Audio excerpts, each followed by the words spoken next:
First on 4, the philosopher Karl Popper explores the uncertain truth of language.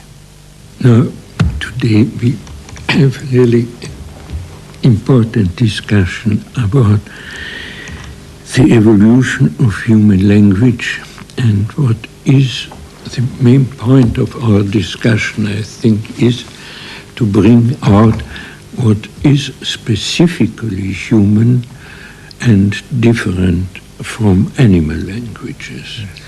Because, of course, the evolution of the human language is the evolution of man, in a way. Yes.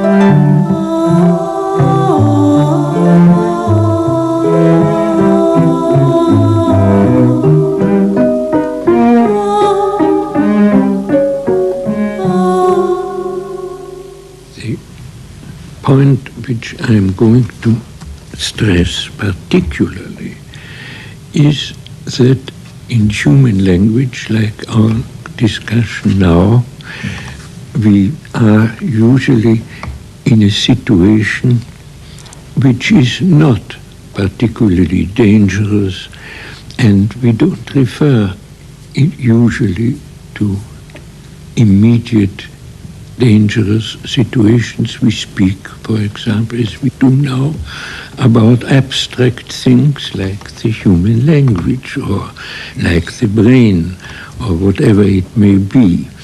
I mean, or we read a novel, or we go to the theater and see there a drama, a dramatic performance which may give us the idea of danger, but which has nothing to do really with the danger.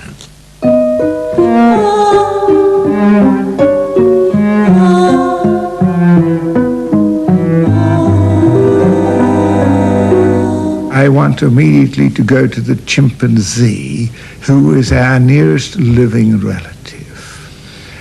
And it's been studied in the Gombe Stream Reserve by Jane Goodall in a wonderful 20 or 30 year long dedicated work. So when she looks at chimpanzee behavior, how they talk or signal to each other, it's very simple in a way. They have many facial signals and signs. They get angry and they shout and wave their arms around without damaging them much. They wave sticks and branches and so on. The communication, though, is expression of emotions and in signaling in some way or other of what the other one should do. But they do work together, as a group with the bosses on top.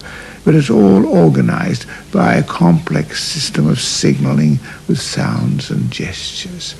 And that is the kind of animal language that we came from as humans.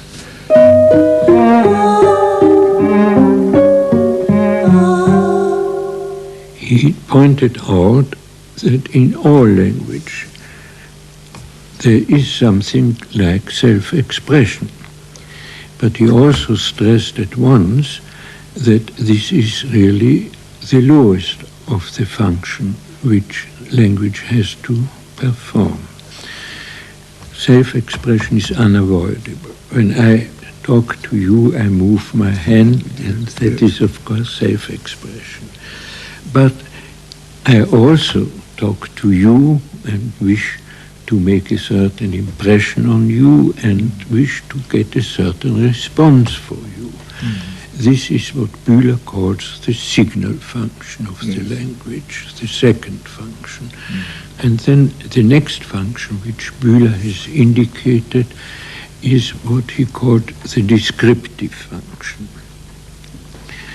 It is in the main to convey to you a definite information which you may use next year or next day or in the next moment, but where it is usually not very relevant at what moment, at what time you will use it. That is the characteristic situation of the descriptive function. Then, in addition to that, there is a quite different function again of language, namely the argumentative function, the fourth function, which is completely only human, only present in human discussion, and where we really can say this is what one calls human reason, that is behind it, reasoning and human reason. And these four functions show very clearly the immense step which we have made beyond the level of our animal predecessors, animal forefathers. Most of the descriptions, that we give are often in response to a question. A child will ask about what happened there or what was going on at the railway station or whatever, and so he gets a description of it. So this is human interaction, but you don't get this with the chimpanzees even.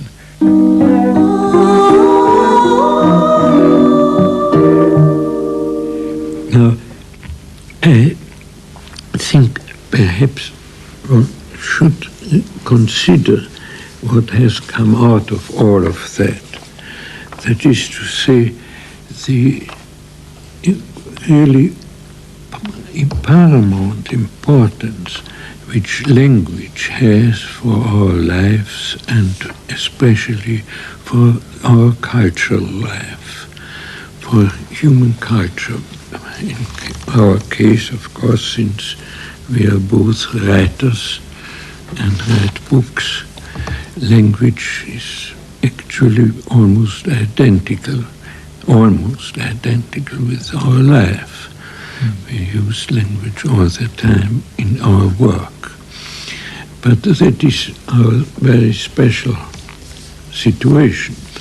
I think language is at the basis of all culture, all human culture, because without language, we know the cases which are deprived of language, they have a terrible struggle to become human. And you will tell us about Helen Keller. Helen was deaf and blind, and therefore, since she was quite deaf, she couldn't speak, and since she was blind, she had actually very little knowledge of the outside world, although she could feel, and with her hands could walk and by feeling and was caressed by her parents and so on, but she was really hardly human. A teacher came to look after her, and this teacher did succeed in teaching her a sign language, writing on the palm. And the astonishing story is that Helen, who became a great writer and actually even a speaker later, that Helen remembered very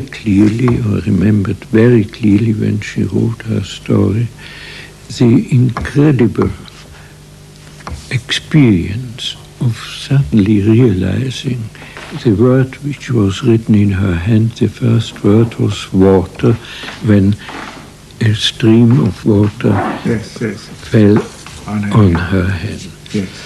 And the realization, this is water, this is something I can now myself Do, yeah. express also Yes. by writing water on the hand of the teacher. It was a change in her life, and it was a change which made her human. Really rescued her from an animal stage and made her human. And she became later capable of writing.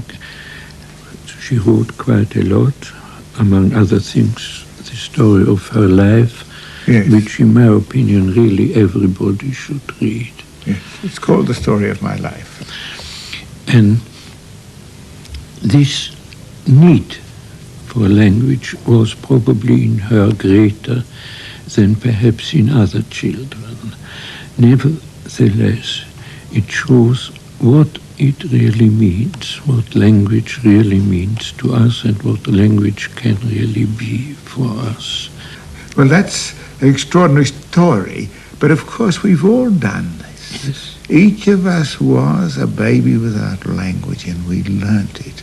And this is what any of you will know, anybody will know, how the young children, babies to children, how they talk so much and ask so much and practice so much. They even practice on their own, as Papashek has shown. So we have this incessant urge to develop language because we were born human with a human brain.